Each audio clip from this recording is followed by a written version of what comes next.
பாக்கியலட்சுமி சீரியலில் இருக்கிற வாழ்க்கையை வாழாமல் பேராசைப்பட்டால் கடைசியில் ஒன்றுமே நிலைக்காது என்பதற்கு சிறந்த உதாரணமாக கோபி நிலைமை இருக்கிறது.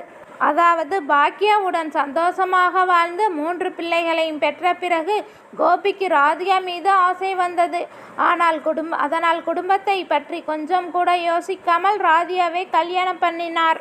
அப்படி கல்யாணம் நடந்த பிறகும் அந்த வாழ்க்கையும் நிம்மதி இல்லாமல் ராதிகா கோபியை விட்டு போகும்படி சூழ்நிலை அமைந்துவிட்டது. ஆனால் கோபி அம்மாவுக்காகவும் பிள்ளைகளுக்காகவும் பாக்கியா வீட்டில் இருந்தார்.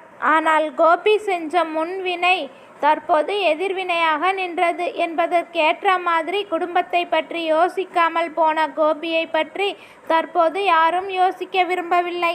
அதனால் இனிய பிரச்சனையை காரணமாக வைத்து வீட்டை விட்டு வெளியே போக முடிவெடுத்த கோபியை யாரும் தடுக்கவில்லை.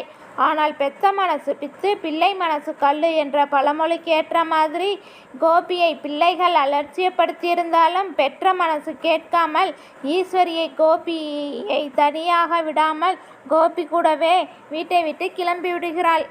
அதாவது கோபியின் வாழ்க்கை தற்போது கேள்விக்குறியாகவும் பொண்டாட்டிகளும் பிள்ளைகளும் இல்லாமல் தனியாக இருப்பதற்கு முக்கிய காரணமே ஈஸ்வரிதான்.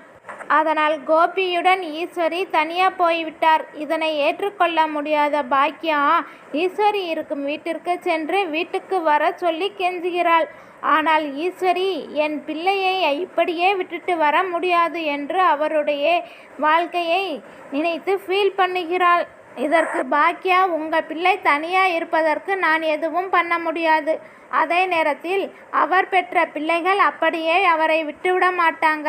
அதனால் நீங்கள் எதை பற்றியும் கவலைப்படாமல் என்னுடன் வாங்க என்று கேட்கிறாள். ஈஸ்வரியால் தான் எல்லா பிரச்சனை வந்தது என்று தெரிந்தும் பாக்கியா திருந்தாமல் மறுபடியும் மாமியாரை வீட்டிற்கு வர சொல்லி கெஞ்சுகிறாள்.